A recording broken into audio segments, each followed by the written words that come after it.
ആര്യ ഇപ്പോൾ എന്താ ഉണ്ടായത് എന്ന് മനസ്സിലാവാതെ ഉമ്മ കിട്ടിയ കവിളിൽ കൈവച്ച് അങ്ങനെ നിന്നു. അവൾ റൂമിൽ കണ്ണാടിന് മുന്നിൽ വന്ന് നിന്ന് നഖം കടിച്ച് നിൽക്കുകയാണ്. തനു, ആ നഖം മുഴുവനാക്കണ്ട.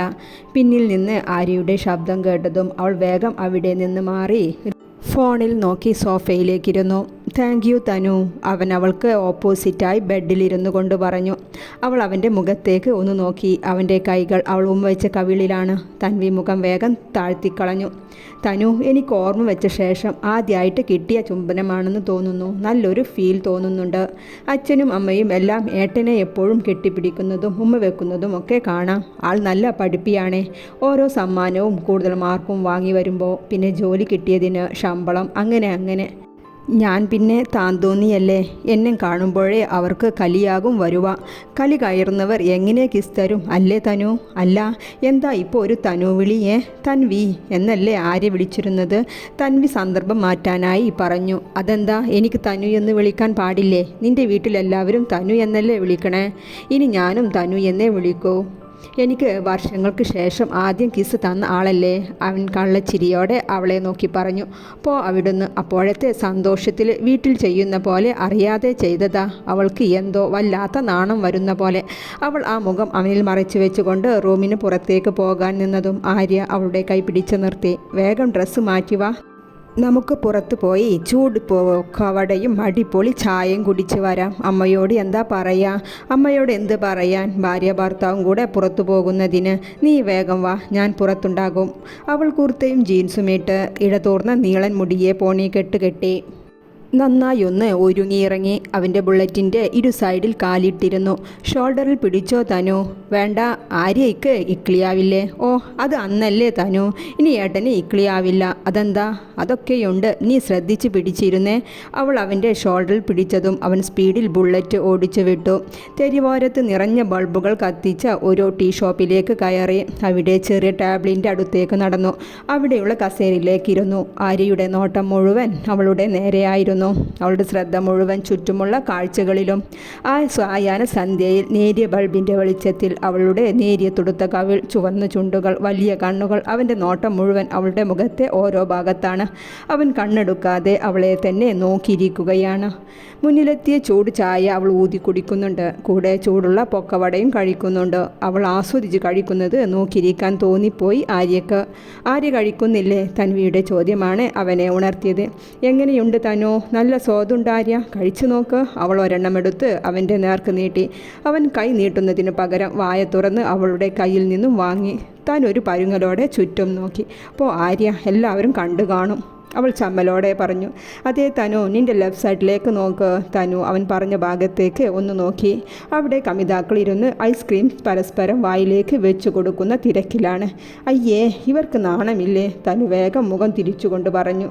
അത് കണ്ടപ്പോൾ എനിക്കും ഒരു ആഗ്രഹം തോന്നി, അതാ ഞാൻ വായ തുറന്നത്. ആര്യ നാണം അഭിനയിച്ചുകൊണ്ട് മുഖം താഴ്ത്തി പറഞ്ഞു. ഓ, എന്ത് ചേല്, ചാന്തുപൊട്ടിനെ പോലെയുണ്ട്. തനു ചുണ്ടിൽ വന്ന ചിരി മറച്ചു പിടിച്ചുകൊണ്ട് പറഞ്ഞു. ആര്യ, മഴ വരുന്ന ലക്ഷണമുണ്ടല്ലോ, വേഗം കഴിച്ചിട്ട് വീട്ടിൽ പോകാം, തൻവി ധൃതിയോടെ പറഞ്ഞു. എൻ്റെ തനു, നീ ഇത്ര പഴഞ്ചനാവല്ലേ. നിൻ്റെ പ്രായമുള്ള പെൺപിള്ളേർ എന്തിലും എൻജോയ് കണ്ടെത്തുന്നവരാണ്. നീ എന്തേ ഇങ്ങനെ ആയേ? നീ കോളേജിലും ഇങ്ങനെയാണോ? വെറും ബുജിയായി? വേണ്ടാട്ട ആര്യ, എന്നെ കളിയാക്കല്ലേ. എൻ്റെ വീട്ടിലൊന്ന് വന്നു നോക്ക്. ഞാനും തരുണിയും താരയും കൂടിയാൽ എന്ത് രസമാണെന്നോ. എന്നും വീക്കെൻഡിൽ ഞങ്ങൾ കറങ്ങാൻ പോകും. ചിലപ്പോൾ അമ്മയും അച്ഛനും ഉണ്ടാകും. അവർ ഇല്ലെങ്കിൽ ഞങ്ങൾ ഒറ്റയ്ക്ക് പോകും. തനു അന്നത്തെ ദിവസങ്ങൾ ഓർത്തെടുത്ത് വളരെ ഉത്സാഹത്തോടെ പറയുകയാണ്. ആര്യ അതെല്ലാം ഇഷ്ടത്തോടെ കേട്ടിരുന്നു. എന്തേ തനു, നിനക്ക് അതെല്ലാം മിസ് ചെയ്യുന്നുണ്ടോ? അവൾ മറുപടി ഒന്നും പറഞ്ഞില്ല. അവനെ ഒന്ന് നോക്കുക മാത്രം ചെയ്തു. അടുത്ത ആഴ്ച നമുക്കെല്ലാവർക്കും കൂടി പോകാം. എന്തേ തനു? അത് വേണ്ട ആര്യ, നിൻ്റെ അമ്മയ്ക്ക് ഇഷ്ടമാവില്ല. നമ്മൾ ഇന്ന് വന്നതേ അമ്മയ്ക്ക് ഇഷ്ടമായി കാണില്ല. അതൊന്നും നീ ചിന്തിക്കേണ്ട. നീ ഓക്കെ ആണെങ്കിൽ എല്ലാം ഞാൻ ശരിയാക്കാം. അവർ ചായ കുടിച്ചിറങ്ങി. അല്പം ദൂരം പോയതും നന്നായി മഴ പെയ്യാൻ തുടങ്ങി. ആര്യ ആ മഴയത്ത് തന്നെ ബുള്ളറ്റ് ഒരു പാർക്കിലേക്ക് വിട്ടത്. തൻവി തണുത്ത് അവനെ ഒന്നുകൂടെ ഒട്ടിയിരുന്നു. സത്യത്തിൽ ആര്യ ഈ യാത്ര ഒരുപാട് എൻജോയ് ചെയ്യുന്നുണ്ട്. പാർക്കിൽ നിർത്തി അവർ 4 ഭാഗം തൂൺ നിർമ്മിച്ച ഓലമേഞ്ഞ ഒരു ചെറിയ ഷെഡിലേക്ക് കയറി. അവിടെയുള്ള കല്ലിൻ്റെ ഇരിപ്പിടങ്ങളിൽ ഇരുന്നു. ആര്യ, ഈ മഴ എപ്പോഴാ നിൽക്കുക? നനഞ്ഞ് വീട്ടിൽ ചെന്നാൽ അമ്മ വഴക്ക് പറയും, ഉറപ്പാണ്. തനു, നീ വരാൻ പോകുന്നതിനെ പറ്റി ചിന്തിക്കല്ലേ. ഇപ്പോഴത്തെ ഈ സന്തോഷം എൻജോയ് ചെയ്യുക. ആര്യ, ഞാൻ മഴത്തൊന്ന് ഇറങ്ങട്ടെ? അതിന് ചോദിക്കേണ്ട കാര്യമുണ്ടോ? വാ. അവൾ പറയേണ്ട താമസം. ആര്യ അവളെയും കൂട്ടി മഴത്തേക്കിറങ്ങി. ആ ചെറിയ പാർക്ക് മുഴുവൻ അവർ ആ മഴത്ത് നടന്നു. പലയിടങ്ങളിലും ഉരുളൻകല്ലുകളും മറ്റും നിറഞ്ഞ ഇടങ്ങളുണ്ട്. അവിടെയെല്ലാം ആര്യ അവളെ കൈപിടിച്ചും ചേർത്ത് പിടിച്ചും കൊണ്ടു നടന്നു. തൻവിയും അവൻ്റെ കൈവിടാതെ പിടിച്ചിരുന്നു. മഴ കുറഞ്ഞു, പോകാം നമുക്ക് ആര്യ. അവർ ഷെഡിലേക്ക് കയറി. ആര്യ അവൻ്റെ ഷർട്ട് അഴിച്ച് പിഴിഞ്ഞെടുത്ത്, ഇന്നാ തനു, ഇത് വെച്ച് തല തുടക്ക്, പനി പിടിക്കും ഇങ്ങനെ വീട് വരെ പോയാൽ. തനു അവനെ ഒന്ന് നോക്കി ഷർട്ട് വാങ്ങി നിവർത്തി തല തുടച്ചു അവന് നൽകി. അവനും അത് വെച്ച് തല തുടച്ചു. ഷർട്ട് ധരിച്ചു. പോകാം. അവൻ നീട്ടിയ കയ്യിൽ തൻവി പിടിച്ചു. ബുള്ളറ്റ് പാർക്ക് ചെയ്തിടത്തേക്ക് നടന്നു. തനു, ഇന്നത്തെ ദിവസം എനിക്ക് ഒരിക്കലും മറക്കാൻ പറ്റാത്ത ദിവസമാണ്.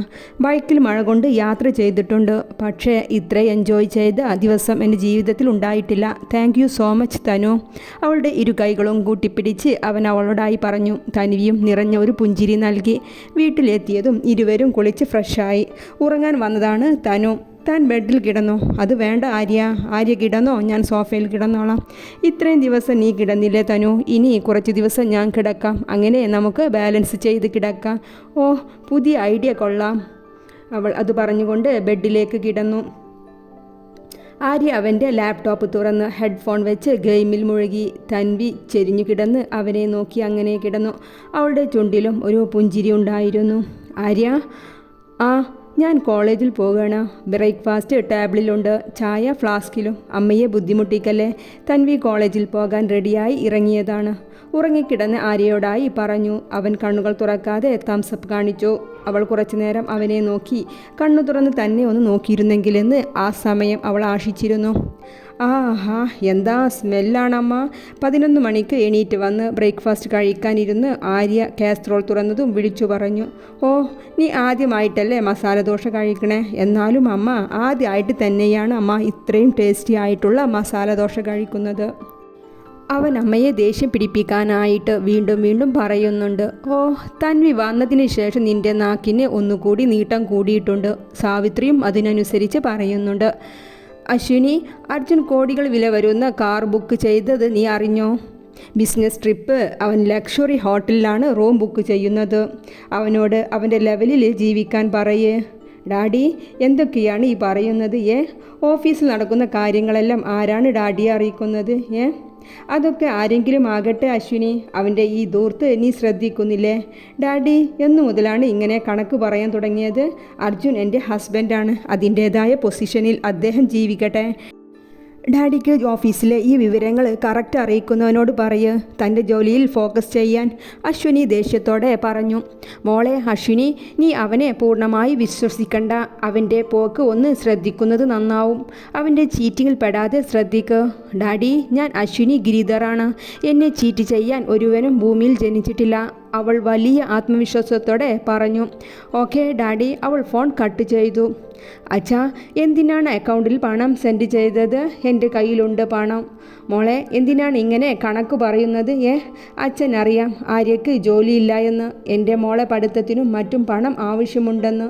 അച്ഛാ, അച്ഛൻ കരുതുന്നത് പോലെയല്ല. ആര്യയ്ക്ക് സ്ഥിരമായ ഒരു ജോലിയില്ല. എങ്കിലും ഗെയിമിലൂടെ അവന് നല്ല എമൗണ്ട് തന്നെ കിട്ടുന്നുണ്ട്. IT മേഖലയിലൂടെ അവന് പണം ഉണ്ടാക്കുന്നുണ്ട്. അവൻ ഇങ്ങനെ നടക്കുന്നതൊന്നും നോക്കണ്ട അച്ഛാ. അവൻ്റെ അക്കൗണ്ടിൽ പല രീതിയിലായിട്ട് പണം എത്തുന്നുണ്ട്. അച്ഛൻ അയച്ച പണം ഞാൻ തിരിച്ച് സെൻഡ് ചെയ്യുന്നുണ്ട്. അല്ലെങ്കിൽ ആര്യയ്ക്ക് അത് സങ്കടമാകും. അച്ഛൻ എന്നെ ഓർത്ത് വിഷമിക്കല്ലേ. ആര്യയുമായി ഞാൻ ഹാപ്പിയാണ്. തൻവി അച്ഛനോട് സംസാരിച്ചിരിക്കുന്നതെല്ലാം കേട്ടുകൊണ്ടാണ് ആര്യ റൂമിലേക്ക് വന്നത്. അവൻ ഒരു പുഞ്ചിരിയോടെ പുറത്തേക്ക് തന്നെ പോയി. രാവിലെ ഒന്നും അറിയാതെ ഉറങ്ങിയിരുന്ന ആര്യക്ക് ഉറക്കം കിട്ടാതെ ആയിട്ടുണ്ട്. അവൻ്റെ ചെവിയിൽ തൻവി തലേ ദിവസം അവളുടെ അച്ഛനോട് തന്നെക്കുറിച്ച് പറഞ്ഞ നല്ല കാര്യങ്ങളായിരുന്നു. എന്നും കോളേജിൽ പോകാൻ ഇറങ്ങുന്നതിന് മുമ്പ് തൻവി ആര്യയുടെ അടുത്തു വരും. ബ്രേക്ക്ഫാസ്റ്റ് കഴിക്കാൻ പറയും. അവൻ്റെ നോട്ടത്തിന് വേണ്ടി അല്പനേരം അവനെ നോക്കി നിൽക്കും. ഇന്നും അതുപോലെ അവൻ്റെ അടുത്തേക്ക് വരുന്ന ശബ്ദം കേട്ടതും ആര്യ ഉറക്കം നടിച്ചു കിടന്നു. അവൾ പതിവ് പോലെ അവനെ വിളിച്ച് അടുത്തെത്തി. ആര്യ, ബ്രേക്ക്ഫാസ്റ്റ് ടേബിളിലുണ്ട്, കഴിക്കട്ടോ, ഞാൻ പോവാണ്. അവനെ തട്ടി വിളിച്ച് പറഞ്ഞുകൊണ്ട് അവനെ ഒന്ന് നോക്കി. അവൾ അവിടെ നിന്നും പോയി. അവൾ പോയതും അവൻ എഴുന്നേറ്റിരുന്നു. പെട്ടെന്ന് കുളിച്ച് ബുള്ളറ്റും എടുത്ത് ഇറങ്ങി.